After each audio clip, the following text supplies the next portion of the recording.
मैं सोमनाथ मंदिर के साथ काम करता था। मुझे लगा था कि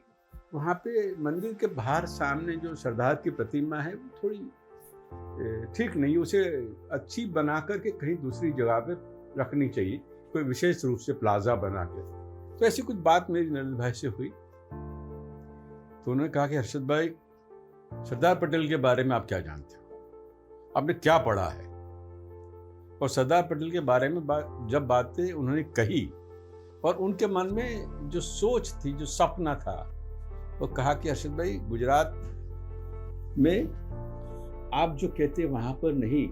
लेकिन नर्मदा डैम पर, नर्मदा डैम साइट पर, केवड़िया कॉलोनी में विश्व में जो बड़ी प्रतिमाएं मानी जाती है, उसमें statue of liberty New York, new Jersey, जिसे देखकर आदमी दंग सा रह जाता है। जब उन्होंने कहा कि ऐसा भाई, ये स्टैच्यू ऑफ लिबर्टी से बड़ी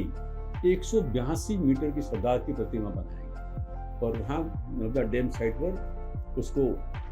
प्रस्थापित करेंगे और उस जगह पर टूरिज्म का ऐसी व्यवस्थाओं का निर्माण करेंगे कि वहाँ विश्व भर से पर्यटक आ सके, और उसके लिए international airports and air strips बनाएंगे, बैंक्वेट्स हॉल, कॉन्फ्रेंसेस और बहुत बड़ी बड़ी विशेष वैश्विक स्तर की और राष्ट्रीय कक्षा की परिषद कॉन्फ्रेंसेस वहाँ पे हो सकेंगी। और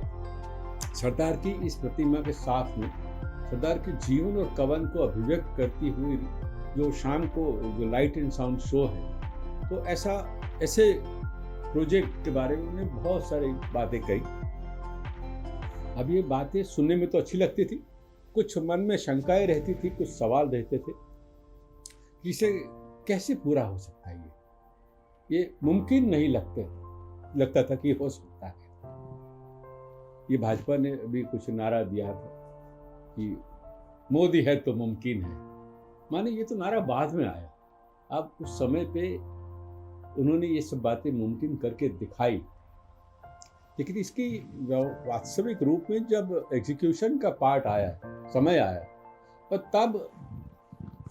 ये 300 करोड़ रुपए की लागत का प्रोजेक्ट, ये पैसे कहाँ से आएंगे और इसका फंड एलोकेशन कैसे होगा, और जो भी व्यवस्थाएं थी उस व्यवस्थाओं से जो पैसे आए थे तो बहुत कम पैसे थे, माने उन पैसों में से तो कुछ नहीं हो सकता है। लेकिन ईश्वर ने कुछ और सोचा था, विधि ने कुछ और निर्माण किया था,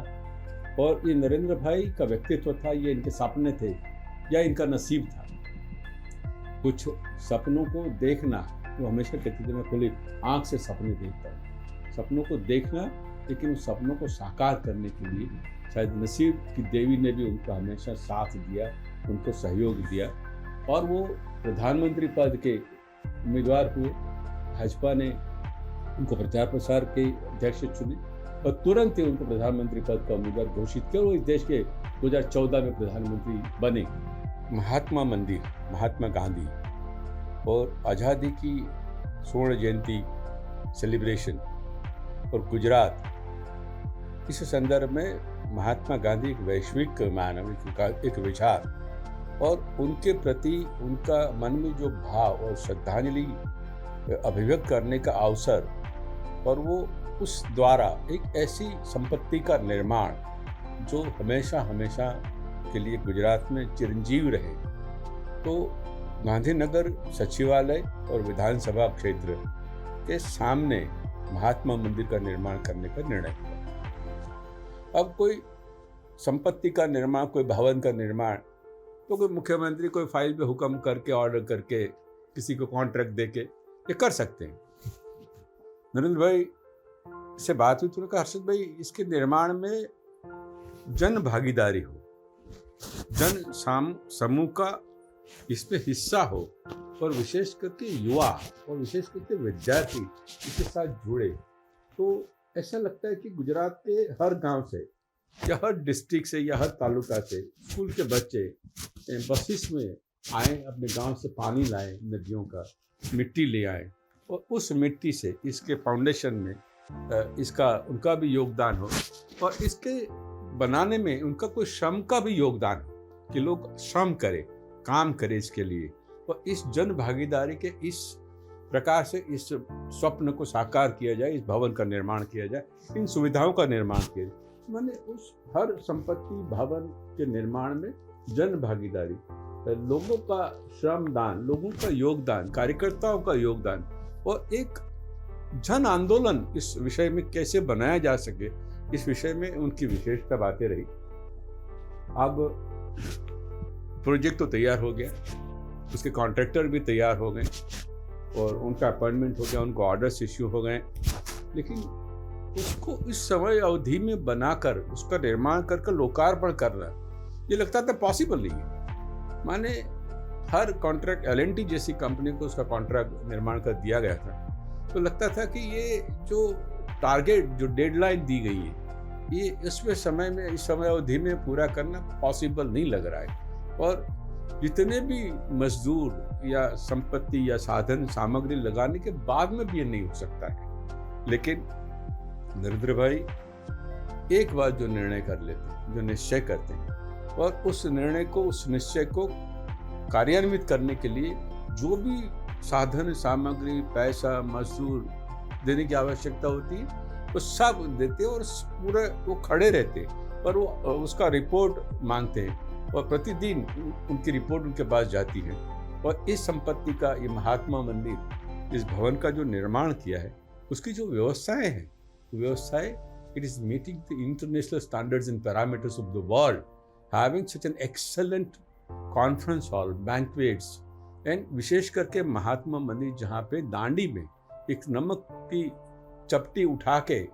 जो भंग करके महात्मा जी ने इस देश की स्वतंत्रता आंदोलन को एक विशेष रूप दिया था, बल दिया था, उस कृति का, एक प्रतिकृति का वहाँ निर्माण, और उस निर्माण के स्थान पर बिरला परिवार के सहयोग से गांधी जी का जो एग्जीबिशन लगा है, तो एक वर्ल्ड क्लास एग्जीबिशन का निर्माण, ऐसी संपत्ति का, ऐसी कृतियों का निर्माण करना, ये बेनमून है, काबिल दाद है, और ये सिर्फ नरेंद्र भाई कर सकते हैं, ऐसा मैं मानता हूँ। लेकिन ये जो समय अवधि में पूरा किया गया, मुझे लगता है शायद 268 डेज, ये मैं नंबर में निश्चित नहीं हूँ, लेकिन इससे कम समय में इसका निर्माण किया गया। गुजराती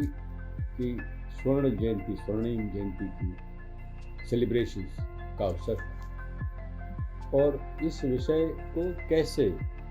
सेलिब्रेट किया जा सकता, इस विषय में नरेंद्र भाई से बहुत ही बातें हुई, और फिर इन बातों पर ये तय हुआ कि मैं इस विषय में एक प्रेजेंटेशन कि 51 golden year jubilee celebration of Gujarat कैसे किया जाए। मैंने एक 60 स्लाइड का प्रेजेंटेशन बनाया, जो निर्धारित समय पर मैं उन्हें दिखाने मुख्यमंत्री कार्यालय निवास स्थान पर गया। मेरे दो सहयोगी मेरे साथ थे, कुछ मीटिंग में व्यस्त थे, बाहर कुछ मुख्यमंत्री कार्यालय के उच्च IAS अधिकारी उपस्थित थे। उन्होंने पूछा, अशोक भाई कितने स्लाइड का प्रेजेंटेशन है आपका? मैंने कहा 60। मैंने कहा अगर आप जिस कंपनी में काम करते हैं उसके चेयरमैन को अगर आपको ये प्रेजेंटेशन बताना है, तो क्या आप कोई विषय पे 60 स्लाइड का प्रेजेंटेशन बनाएंगे और आपके चेयरमैन देखेंगे? ये गुजरात के मुख्यमंत्री नरेंद्र भाई है, तो आप इसको जरा एडिट करिए और इसको डिलीट करिए, वो 10-12 स्लाइड का बना लीजिए और जो बात आपको कहनी कह दीजिए। तो देखते उसी बीच में हमको बुलावा आ गया कि आप आइए, आपका प्रेजेंटेशन लेके हम गए। वो 60 मिनट के 60 स्लाइड का प्रेजेंटेशन, प्रत्येक स्लाइड पे 1 मिनट मैं बोला और प्रत्येक स्लाइड पे कम से कम 3 मिनट नरेंद्र भाई बोले।